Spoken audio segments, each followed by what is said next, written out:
Hello and welcome back once again to the HR Social Hour Half Hour Podcast. This is episode 68. John and Wendy talk to Brandon Laws. I'm your host, John. And I'm Wendy. How's it going tonight, John?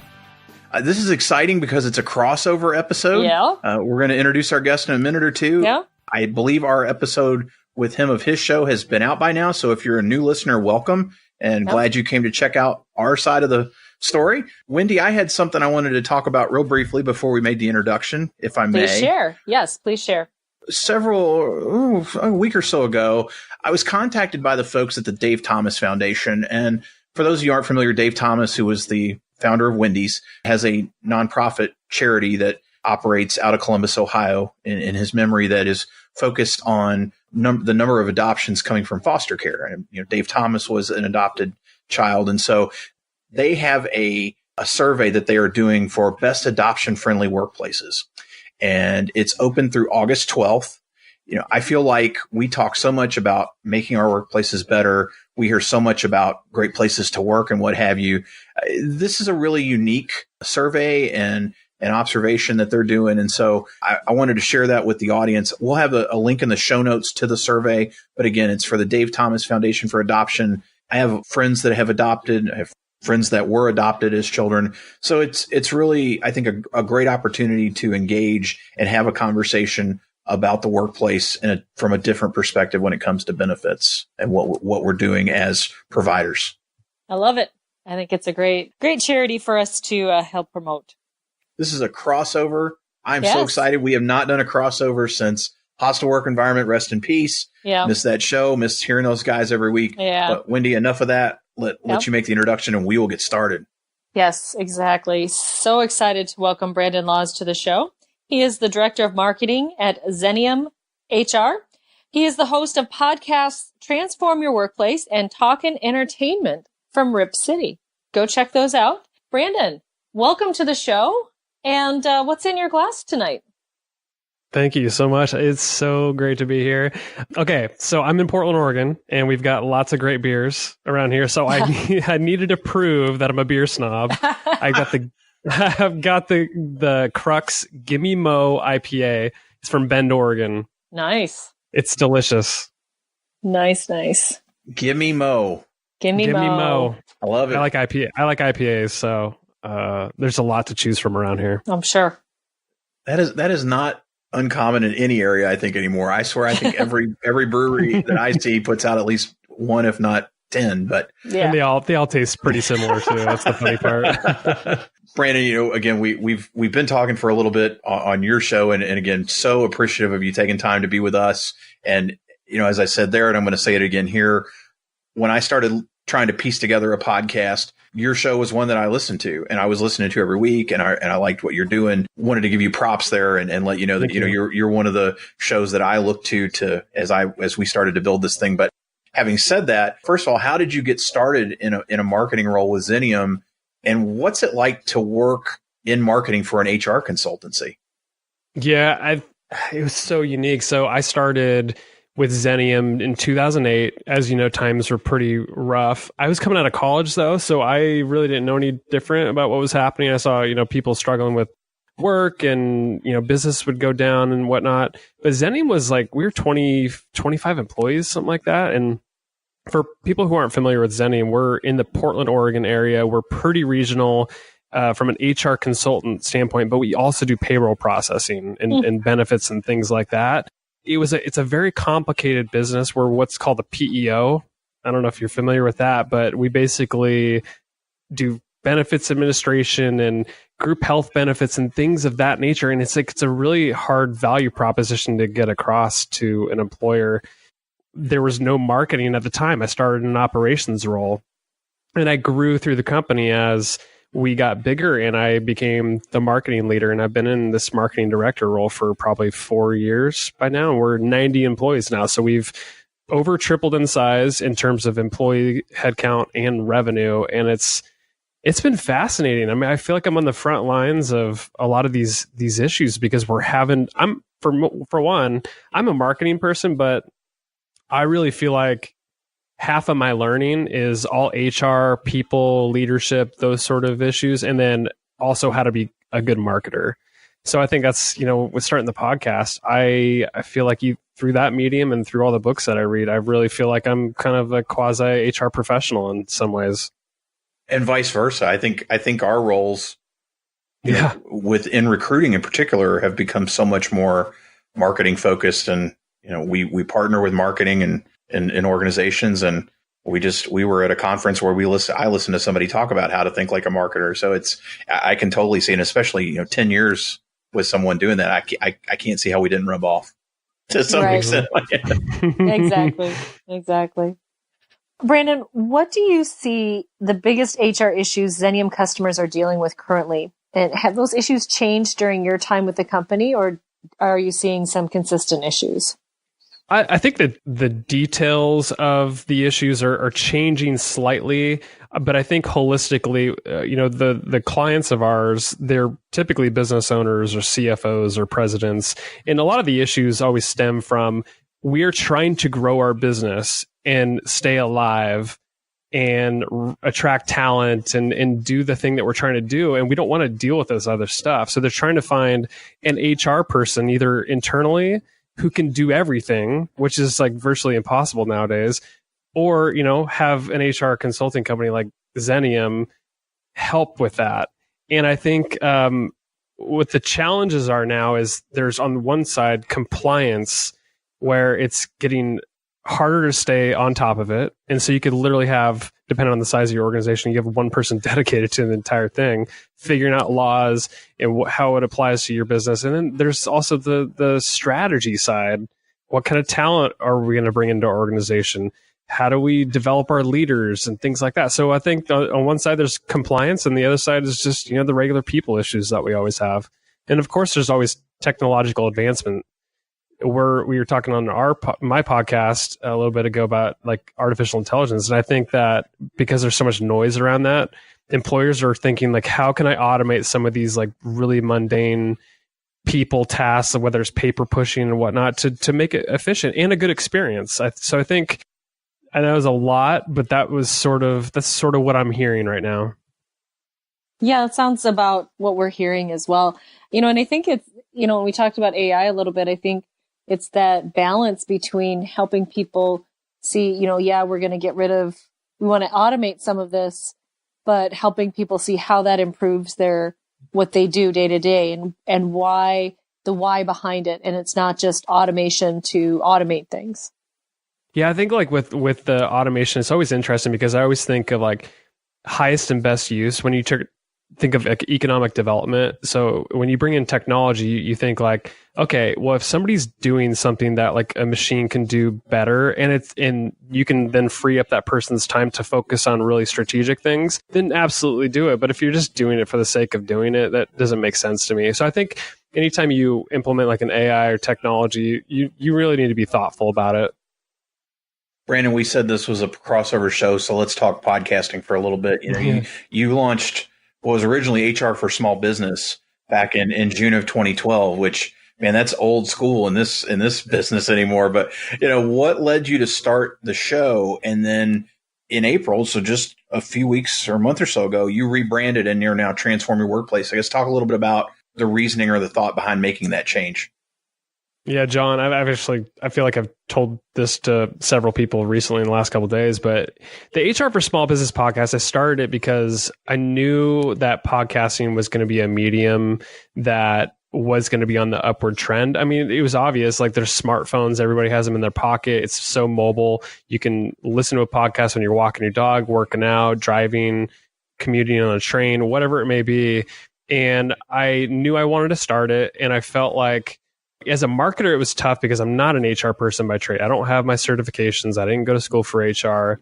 And so I was contemplating, do I host this show and how do I host it? Or do I have one of our HR people do it? Because we have 20 plus HR consultants here. And I came to the conclusion that I needed a regular cadence. Somebody needed to own it. And somebody needed to be always on the lookout for topics. And I felt like me doing it made the most sense. And just because this was my job, I was wanting to build this thing. So I went ahead and did that, and I called it the HR Small Business Podcast because SEO purposes. I thought it made the most sense because I wanted an HR podcast to be high ranking in the iTunes and Google. And I think that's really how we organically grew. But as time went on, it wasn't about not always just HR, and it wasn't for small businesses either. And I had a variety of guests and topics that stem from just your regular people stuff to leadership and how to develop as a business and things like that. So I felt like it's more holistically about transforming the workplace to make it a great place to work. And that's really what Xenium's seeking to do, is make workplaces better. And I felt like it was long overdue. It was just, for a rebrand is just tough to do. So I decided to do it recently. It's interesting not working in what I think most people could consider a small business. I've always listened because I've found the content and the people you have talking about things from such a larger perspective. But I get the rebranding piece. We've talked about the fact this show has its name because that was the one good hashtag that was on Twitter when we started. And we have kicked around other titles, but we sure wouldn't do it now. Brandon, since we're talking about podcasting, what was your most memorable podcast moment? Good or not so good, and why? There's been a lot because I've produced 185 of them. And if you're talking about like good or not so good, like let's say on the bad side, I remember, this is early on, and I don't know if you guys ever went this route, but I was using Skype early on. Oh, yeah. Yep. And so I moved to Ringer, which you guys use now too. But Skype, there's no native recording software. So you either had to record locally on both sides, which then puts a lot of pressure on the guest to record, or you use like third-party plugins for Skype. And I had one break during the episode. And so I literally recorded the entire episode only to find out that the recording was completely botched. And I honestly, this person doesn't know this to this day, I never published that episode. She was on before, and it was just like, I record a lot of stuff, and so sometimes it makes it on, sometimes it doesn't. But in this particular case, it wasn't just a choice. It was like I just literally screwed up the episode. So that was one of the bad ones. I'd say one of the good ones was, and there's a couple that stick out in my mind, topics wise. There's one I had recently, which I thought was a pretty decent podcast. Somebody talk about not giving feedback is better than giving feedback, just because we're all giving feedback from our lens. I thought that was interesting. I like topics that really push me to think differently. Whether or not I agree with it, I think it just opens up my mind a little bit more as a host, because I go in with preconceived notions and like, oh, it's fun when somebody can like sort of change your mind. And just because you, as a host, you have to listen and you have to ask good follow-up questions. And it was fun. It was an opening moment for me just to say, I don't agree, but we're just having a discussion. It's fun. I think, those are probably the ones that stick out in my mind. That's interesting. It's nice when they challenge you a little bit. If we're doing podcast confessionals, Wendy, should I tell the big one here? Yes, you should. Do it. Okay. Yes, you should. I'm not going to name the episode, the person. However, we had a recording. We had two, and one everybody knows that's listened to the show, John Cates, one of my very dear friends here in Richmond. The first time we recorded with him, we didn't record. It was back when we were using Skype, and we had a third-party tool, and I didn't know how to update it. And my 18-year-old walked down and said, gee, Dad, you clicked the button, and I didn't. We just didn't get that show at all. But he was kind enough to come back. The other one, though, and I'm not going to name the show because no one knew other than me, and then I told Wendy, I had an issue with what we were using at the time. I went back and dubbed my part in. Wendy and the other person, their track was fine. Mine got lost. I went and listened to it, and I dropped myself into the show, listening and recording. And no one, I guarantee you, anybody listening, email, tweet us. If you know which episode it is, I'll give you a hug the next time I see you or buy you a drink. I guarantee you won't know which one it is because nobody knows other than me and Wendy and my son. Jeez, John, so, you probably spent so much time editing that thing. Believe it or not, I listened to it twice. I took notes as to where I wanted to drop myself in. And then I had the feed in one ear and I recorded and literally dropped myself into the show. And I think Wendy would even tell you if I hadn't told her it happened, she wouldn't know either. No, I wouldn't have. That's insane. I love that. No, he did I'll a good tell you job. offline, Brandon, so you can hear it. You'll hear it and you'll go, how'd you do that? Yeah. He did a great That's job. my podcast professional. He did a great job. I did laugh, though, when he told me. Well, Brandon, it is now time for everyone's favorite part of our show, the half-hour question connection. And so we ask these same questions to all of our guests. Who was your first professional mentor, and what was the most important or impactful thing you learned from them? Can I pick two? If you're going to break the rules already. Come on, can I break the rules? Okay, I got to break the rules. So I had kind of two mentors simultaneously. I guess one did happen first, but when I was like really I was out of college and I had a short stint doing insurance sales, which was a really interesting experience, but that was just before I came to Xenium. I met somebody who was a little bit older than I was, but he really pushed me to start reading books. And I think one of the first books he gave me was How to Win Friends and Influence People. And then he gave me Think and Grow Rich. There's a lot of these self-help things.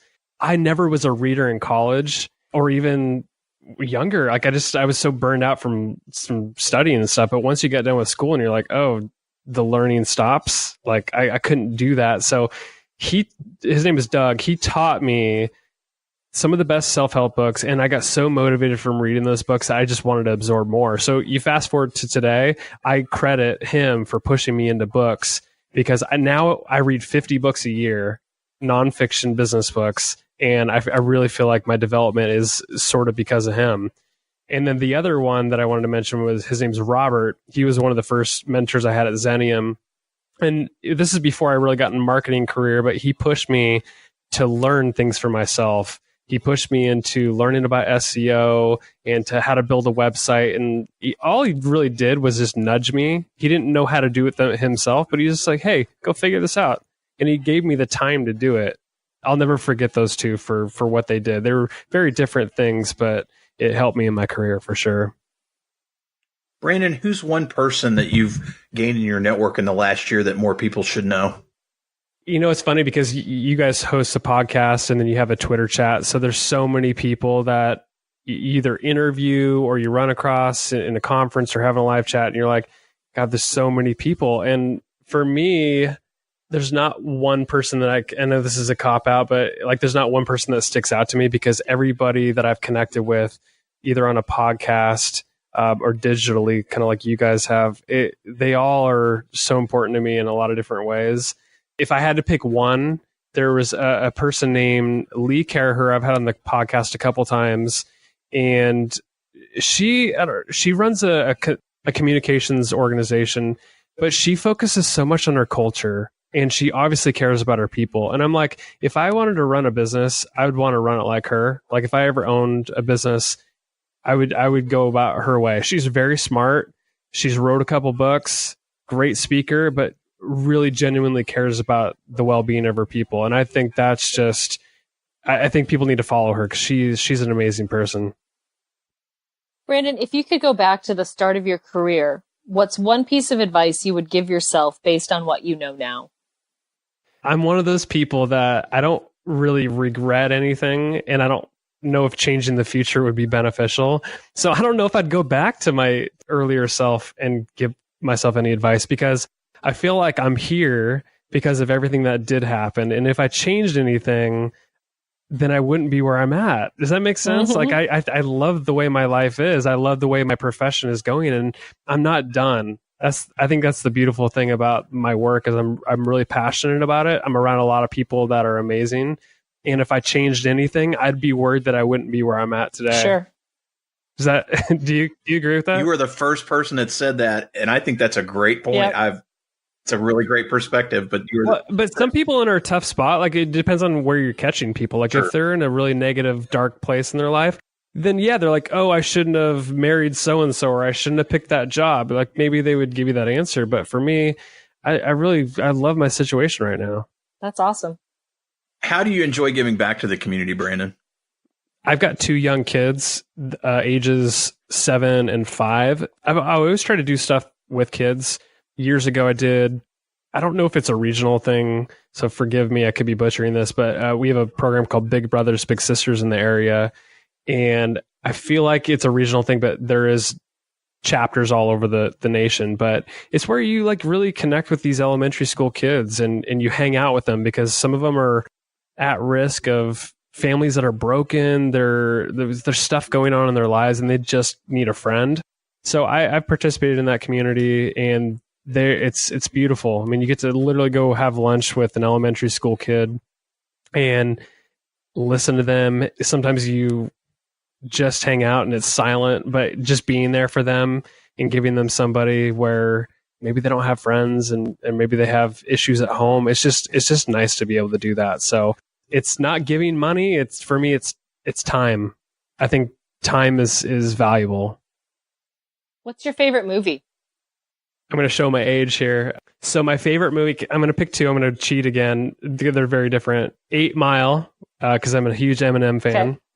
And then The Departed, which has an all-star cast of Jack Nicholson, Leonardo DiCaprio, Matt Damon, Alec Baldwin. Like it's a Martin Scorsese movie, and it's phenomenal. Mm-hmm. So I would check those out. They're both kind of around the same year. I think they were released, but I'll never forget those ones. Those are my favorite. You might have given part of your answer already. What about your favorite musician or band? Yeah, it's definitely going to be Eminem. And what I love about him is, regardless if you hate him or love him, because he's very vulgar and he's had a lot of controversy in his life, he's very talented. His first album came out when I was, I think, in junior high. So I'm about 33 years old. Yeah, it came out in junior high, and he's still going. He's like 43 or something like that now. So he's still pumping out pretty good music. I think it's changed over the years, but he's talented. I admire the work ethic that he has. How about a favorite TV show? I binge watch a lot of stuff. And so currently I'm just going on recency bias here. The OA on Netflix is really good. Otherwise, only TV I really watch that's sort of live is I'm a huge NBA fan, so the Portland Trailblazers are local, and I will watch every single second of those games. Brandon, as I look for connection, I was teaching when Eminem's first album came out, so I wasn't going to comment on age, but a little different. Oh, sorry, I'm sorry. I remember that all too well, and my wife's watching. Yeah, his older stuff, it's really crude. Yeah, and it's really harsh, and I think a lot of people have that negativity towards him. But like a lot of he's got kids, and he's a parent, so I think he's toned down a lot, and he's more about just his talent now. So, anyways, I'll leave that alone. Don't judge me. Don't judge me. No judgment. Hey, no, that's the beauty of this. We always get. We've never had anybody say 8 Mile and The Departed, so that's we always like getting new ideas. And my wife's watching the OA right now. She's told me a little bit about it, so I know great about that too. Yeah, check it out. I also, I like Game of Thrones and all those other shows that I just wanted to give a unique answer. So I'd say you did it on all accounts there. Now, having said that, watching those films, listening to Eminem, watching the NBA or the OA, what else do you like to do outside of work? Okay, so I'm really boring. I work a lot. I love working. I do freelance contract marketing work on the side. I will be doing that a lot of times. I listen to a ton of podcasts. I read a lot. I play golf. I live on a golf course, so I'll play every once in a while. But mostly, I'm spending time with my kids. They're so young and needy because of their ages that honestly, that's what I do. I enjoy being with them and being there for my family. I'm trying to think if there's anything else I do. Fantasy football. But no, honestly, it's reading books and working and being with my family. That's about it. Finally, Brandon, if you weren't in marketing for an HR firm like you are, what do you think you'd be doing professionally? Couple things. Well, for one, I wanted to be a professional baseball player, so that's. But I didn't keep growing. So that was my problem. I don't think anybody wants a 5'10" pitcher who throws 85 miles an hour. I don't think that's going to work. So that died early on. But if there's two things that I would be doing on the opposite ends of the spectrum. One, I love tech. And I love technology. So I could be working at Best Buy and just like telling people how cool like certain technology is. And on the other end of the spectrum, I'm really good at processes and numbers and things like that. I could see myself being like a COO at some point, or in another life, if I didn't go the marketing route, I would have been something like that, like where you're just operating officer of some sort. Brandon, I'm glad I can't picture the 5'10" playing baseball. You're pitching anyway. Glad that you're doing what you're doing. I really appreciate the fact that you have been podcasting in our world for as long as you have. Because again, I looked at it, and when we first connected, and we've been talking about doing this crossover for a long time. I'm so glad we finally did it. We will certainly want to do it down the road because it's been absolute fun. And I know we may have listeners that aren't familiar with you or the show. This is your chance to let them know how to find you out there. Yeah. So the podcast is Transform Your Workplace. You could just go to iTunes or Apple Podcasts, whatever they call it now. You could also go to Google, type that in, you'll find it. Definitely give us a try. And even if you want to start with the episode that we did as a crossover, that's a perfect place to start. It's funny, we're both in the same industry as far as HR and podcast, but we couldn't be any more different as far as podcast goes. So I would say to listeners who want to give us a try, that subscribe to both of us, check them both out. You're going to learn different things. We don't really talk about the same subjects, but yeah, check us out there. And then if you want to learn more about me, you could go to my personal website at brandonlaws.com. Follow me on Twitter at Brandon Laws. Instagram is open to Laws Brandon, and then XeniumHR.com as well. We will have all that in the show notes. So, Wendy, how about you? If the listeners want to get in touch, what's the best way to do it? Sure. Best way to reach me is on my blog, mydailyjourney.com. Daily is D as in dog, AILEY. And of course, the fourth Sunday of each month, 7 p.m. Eastern Time, you will find me on Twitter for the HR Social Hour Twitter chat. How about you, John? Easiest way to find me, hrsocialhourpodcast.podbean.com. You're on the left-hand side of the screen at the top, 3 little lines. Click there. It'll drop down. It'll show all the links to my social accounts. And as always, when there's a show that maybe you haven't heard or you want to listen again, you can always download directly. All we ask is rate, review, share. Please listen to Transform Your Workplace if you've not. Yep. Give it a shot. Give it more than one shot. It's a great show. And for those of you that were listening to hear Brandon here, I hope you'll check us out again and give us a shot. Because again, we're doing our thing. Brandon is doing his thing masterfully out there. And again, just a lot of fun. And we got to do more crossovers, Wendy. That's all I've decided. Yeah, we do. We like it, and it's great. So, Brandon, again, really appreciate you being with us tonight. Yep. So for the HR Social Hour Half Hour Podcast, I'm John. And I'm Wendy. And as always, be sure to connect, give back, and network. Take care, everybody. We'll see you soon.